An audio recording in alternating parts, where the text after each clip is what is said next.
샌디에이고 김하성 주전 유격수 타티스는 1루수로 써야 한다는 주장이 나왔다. 김하성, 최고 수비력 갖춘 유격수 중 하나. 타격도 좋아져. 김하성이 페르난도 타티스 주니어가 복귀하는 내년에도 주전 유격수로 뛰어야 한다는 분석이 나왔다. 미국 지역 매체 MBC 샌디에이고는 4일 샌디에이고는 왜 타티스 주니어를 1루로 보내야 하나라는 제목의 칼럼을 통해 이런 주장을 내놨다.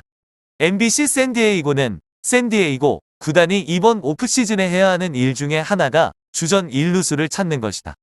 올 시즌 1루수로 뛴 에릭 호스머와 조시벨, 브랜던 드루리가 모두 프리에이전트가 됐기 때문이라고 전했다. 이어 FA 시장에 나오는 1루수 자원 가운데 주목할 만한 선수는 호세 어브레어, 트레이 맨시니, JD 마르티네스, 앤서니 리조 정도인데 연봉이 최소 1,600만 달러 이상이 될 것이라며 주전 2루수인 제이크 크로네너스를 1루수로 활용하는 방안도 있지만 2루수 자리가 비어 역시 이상적인 방법이 아니다고 설명했다. 이 매체는 타티스 주니어가 1루수로 뛰는 것이 가장 좋은 그림이 될 것이라고 내다봤다. MBC 샌디에이고는 2021 시즌 타티스 주니어는 수비력이 좋은 유격수가 아니었다. 102경기에서 20개 이상의 실책을 저질렀고 대부분 송구 실책이었다며 어깨 부상으로 인한 것이라고 분석했다. 이어 게다가 김하성이 최고의 수비력을 자랑하는 유격수로 떠올랐다. 김하성은 빅리그 두 번째 시즌의 타격에서도 상당히 발전했다고 강조했다. 이 매체는 김하성에 대한 칭찬을 잊기지 않았다. 김하성의 올해 타격 성적은 디트로이트 타이거스의 유격수인 하비에르 바에스보다 좋았고 세인트루이스 카디널스의 유격수인 토미 에드먼과 비슷한 수준이었다며 김하성은 더 이상 백업 유격수가 아니다. 크로넨워스가 2루수, 매니 마차도가 3루수로 뛰고 김하성이 유격수로 나서면 최고의 내야 수비가 완성될 것이라고 했다.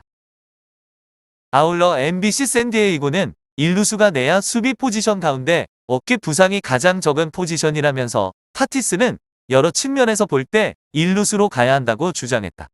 2021 시즌을 앞두고 샌디에이고와 14년 3억 4천만 달러의 초대형 계약을 맺은 타티스 주니어는 올해 3월 오토바이 사고로 손목 수술을 받았고 복귀를 앞두고는 금지 약물 복용 사실이 적발돼 80경기 출장 정지 징계를 받았다.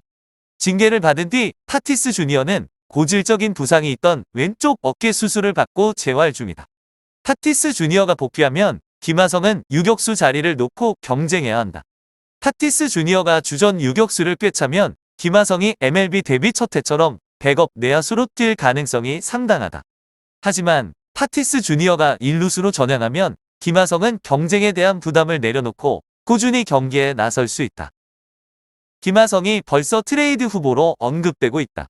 팬사이디드 애틀랜타 브레이브스 팬사이트인 토마호크는 8일 애틀랜타는 자유계약 시장에 나간 유격수 댄스비 스완슨을 대체하기 위해 김하성을 플랜 C로 고려해야 한다고 주장했다. 스완슨은 2022 시즌 유격수 부문에서 김하성을 꺾고 골든 글러브상을 수상했다. 토마호크는 김하성은 2022 시즌 5웨이 8을 기록했고 역시 수비 지표인 프라에서 3.3을 마크했다며 그의 수비력을 높이 평가했다. 공격에서도 김하성은 올해 풀타임 유격수로 나서며 타율 2할 오픈 1리, 11홈런 59타점 12도루, OPS 0.708을 기록했다.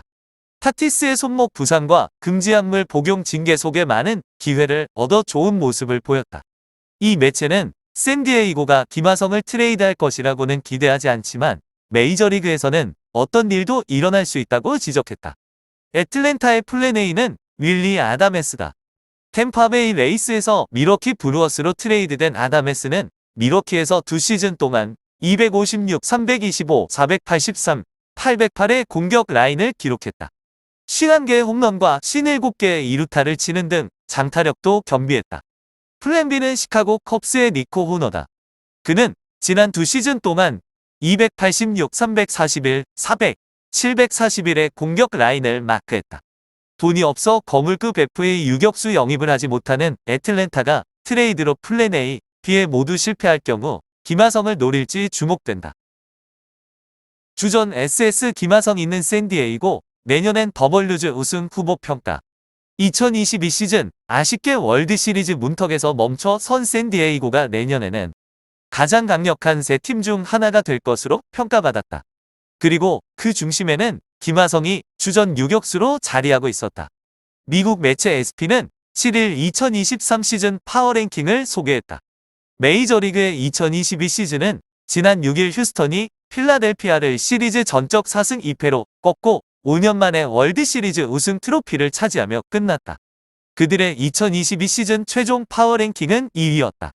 2023 시즌 첫 파워랭킹도 휴스턴이 1위를 차지한 가운데 2022 시즌 최종 파워랭킹 10위였던 샌디에이고는 2023 시즌 첫 랭킹에서는 3위에 올랐다. 30개 팀 중 세 번째면 월드시리즈 우승 후보로 부르기에도 이상하지 않을 높은 순위다. 중요한 이유에서 김하성이 언급됐다. SP는 샌디에이고 수비의 중추에는 엘리트급 수비수들이 있다. 중견수 트렌트 그리샴과 유격수 김하성이다. 그중 김하성은 타티스 주니어를 외야로 보낼 수 있는 수비를 갖췄다고 밝혔다. 유격수 김하성이 진짜 대단한 이유.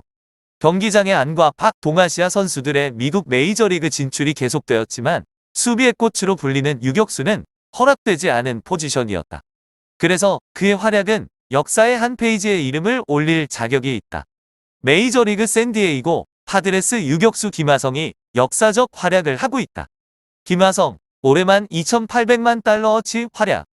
김하성은 올해 베이스볼 레퍼런스 집계에서 수비로만 팀의 2.3승을 추가해줬다. 콜로라도 이루수 브랜든 로저스, 세인트루이스 유틸리티맨 토미 에드먼, 피츠버그 3루수 키브라이언 헤이스에 이어 전체 8위를 달리고 있다. 2루수와 3루수, 유격수로 고루 출장한 지난해에는 콜로라도 3루수 라이언 맥마원, 피츠버그 포수 제이콥 스털링스에 이어 세 번째로 높았다. 팬그래프스 집계로는 올해 19위다. 올해 공격과 수비를 더한 김하성의 전체 비원은 4.9승이다. F4로는 3.5승 2022년 FA 시장에서 F4 1승의 가치는 대략 850만 달러로 평가됐다. 그렇다면 김하성은 올해 2,800만 달러어치 활약을 한 셈이다. 김하성은 지난해 4년 계약을 했다. 2024년까지 매년 700만 달러를 받는다. 샌디에이고는 김하성의 올해 활약만으로 4년치 투자액을 이미 회수한 셈이다.